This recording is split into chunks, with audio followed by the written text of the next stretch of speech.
Hey there, and welcome to U Talk. We connect with extraordinary people across Canada and ask them about their stories, passions, and experiences. I'm your host, Ryan Funk. Canada's winters can be unpredictable. Here in Manitoba, one day we can have lovely warm sun. The next, it can be blistering cold. Even those who have lived here their whole lives can get caught off guard. One joke is on the first snowfall of the year, everyone forgets how to drive. To help inform newcomers of the challenges of winter and settling in a new province, the Canadian Red Cross has the SmartStart Injury Prevention program. My name is Pavleen Kaur, and I'm an international student here in Canada in my final year at the University of Winnipeg. I live on my own here with my best friend, and I also do a part-time job. So very busy, school and a job. Yes. Awesome. So when I was talking to Jason, he was telling me about this program available at the Red Cross, and he had informed that you had gone through it. What can you tell me a little bit about this program? So the program is called SmartStart Injury Prevention for newcomers, and as the name suggests, it focuses on tips and safety-related issues to help immigrants, refugees, and newcomers to get ready for a living in a new province. We do PowerPoint presentations that cover topics helping them to recognize and respond to emergencies and how to prevent them at home. Some topics we cover are winter safety tips, home escape plans, fire safety, and calling 911. That winter safety, really prevalent right now, especially since we've had that. Yesterday was so cold outside. Exactly, yes. What can you tell me a little bit about this winter program? What are some things that newcomers, immigrants, and refugees need to know when they're coming to spend their first winter here in Manitoba? So let's start with the winter safety tips. Cold weather, it puts extra strain on our heart. So seniors and people with certain chronic health conditions should not shovel snow in winter because it increases the risk of heart attack. Everybody should work slower. It's important to work slower and leave time to do errands slowly and safely. Now, in winters, it takes more time to go to work. So it's important to keep in mind to leave an ample time when you go for work or you leave for something. One important point is dehydration. That's loss of water. It can happen in cold weather. So it is important to drink lots of fluids, especially water. If you get headaches, dizzy, or nausea, you might be dehydrated and need to drink some water. Warm water is nice to drink in the winter time. Like remember that tea, coffee, and hot chocolate, they might be tastier, but they contain caffeine, which does not hydrate like water does. So it's important to drink water. Two very important things about winter here is hypothermia and frostnip. Now, hypothermia is the loss of body heat, and frostnip, it's a mild form of frostbite. So frostnip is where only the skin freezes. 50% of our body's heat is lost through head and neck. So wearing a hat and a scarf during Manitoba winters may prevent hypothermia and frostbite on ears and noses. Ears and nose, they are very sensitive. So it's important to cover them properly when we go out. It's wise to dress in layers. Toques are better than earmuffs or a headband. Mittens keep your hand warm, then gloves. But you can wear them together. Like what I normally do is wear gloves and then I put mittens on them. This way my hands, they stay warm. That's smart. And winter boots, they should also have a good traction to keep from falling. Now, some boots, they might look good, but it's important that they have a good grip so that you can walk safely on snow. Sunglasses can prevent snow blindness or headaches. Some people might not realize that they need sunglasses, but they kind of are important. Yeah. A word that we hear here in weather forecast is wind chill. This means that the wind is decreasing the temperature. It might be minus 20 outside, but because of wind, it feels colder. So to the average person, and there is a greater risk of frostbite and hypothermia.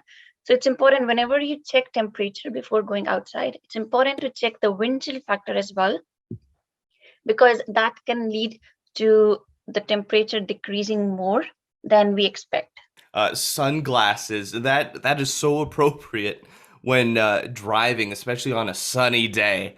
I can't remember how many times I've been going down the highway and I'm just blinded because it's just a mirror. Exactly. It's important to use sunglasses, or you can use sun visors as well in your cars. Same goes for the driving. It takes longer to stop on snow-covered or icy roads. So it's important to reduce your speed and leave ample distance between your vehicle and the one that is in front of you. You should allow extra travel time to your destination and extra time and space to change lanes and turn safely. Normally, if you leave 15 minutes before your work, leave 30 minutes before your work. Mm-hmm. Maintain your vehicle. It's very important. Get regular tune-ups, check your fluid levels and the tires. Um, about clearing snow from windows. When clearing snow from windows, one should not just clear from the front ones.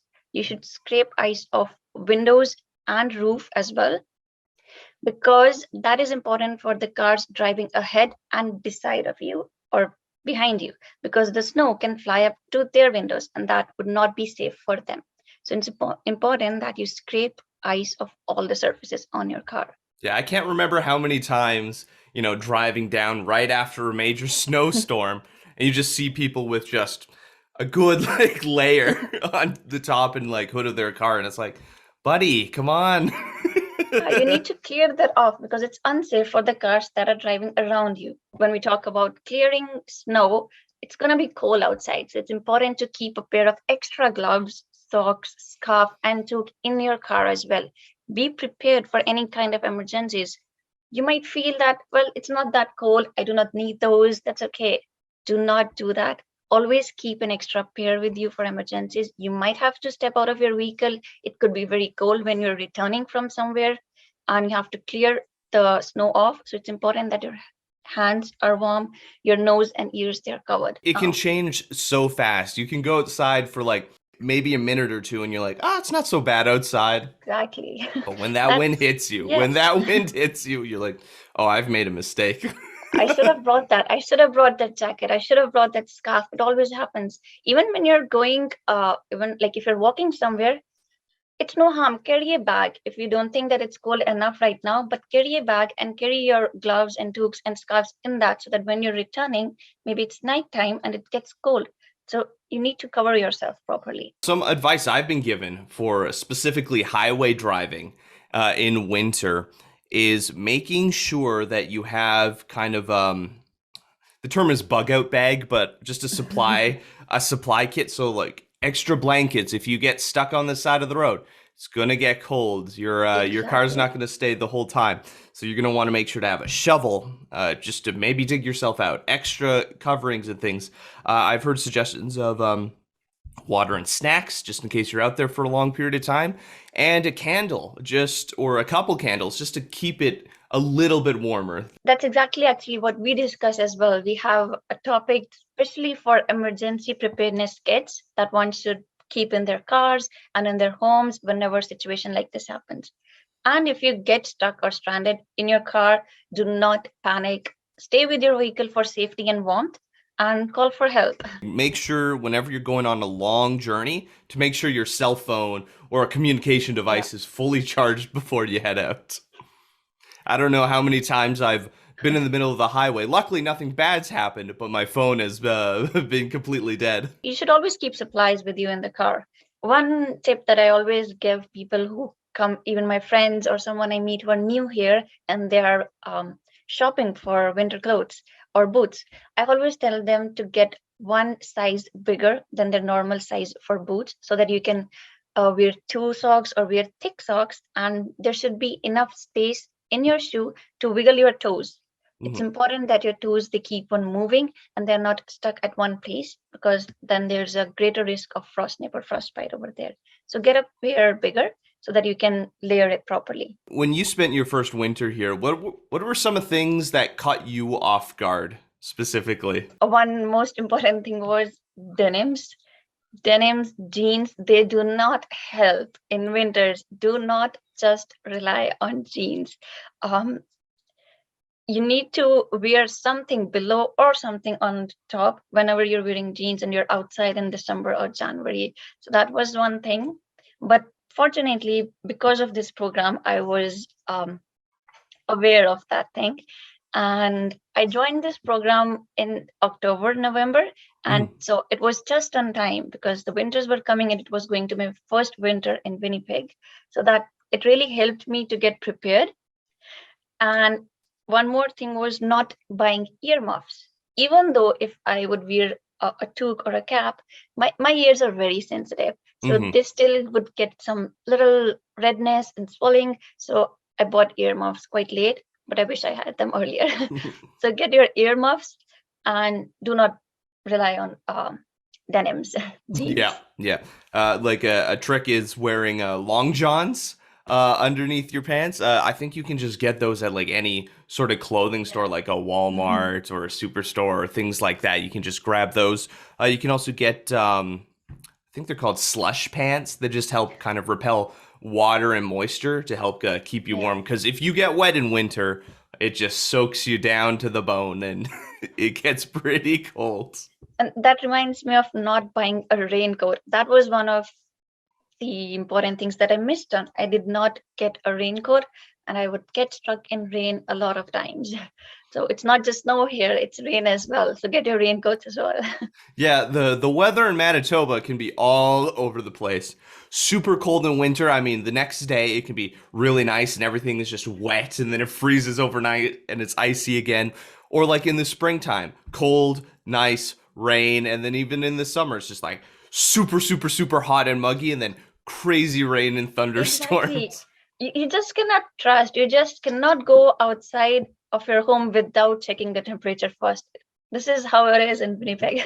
Like for this program, helping teach people about, safety for driving and just keeping warm and safe during winter, because there's so many cool things in Winnipeg to check out during the winter. So you want to make sure that you're, warm and comfortable so you can enjoy those. This helped me, and I'm sure we help a lot of newcomers and immigrants who come to Winnipeg, and it's like, well, we're going to prepare you how you're going to live in the winter now. So it's amazing. And about ice safety, it's important to stay away from rivers, lakes, and ponds. The thickness of ice is very inconsistent and it cannot be trusted. So the situation is made more dangerous when snow hides the ice or there has been warm weather and then cold weather. Even if you see other people out on the ice, assess the situation yourself. When the conditions are questionable, stay off the ice and follow the signs when you see them. Just like you said, like people like to go outside in winters and they want to enjoy ice and snow. There are places in Winnipeg that are safe for skating or walking on the rivers. Like one place is the Folks Skating Park, because it has staff every day who checks the thickness of the ice, and it may be thick enough there, but not further down the river. Parks like Central Park, Assiniboine Park, St. Vital Park, they have been checking their ice too.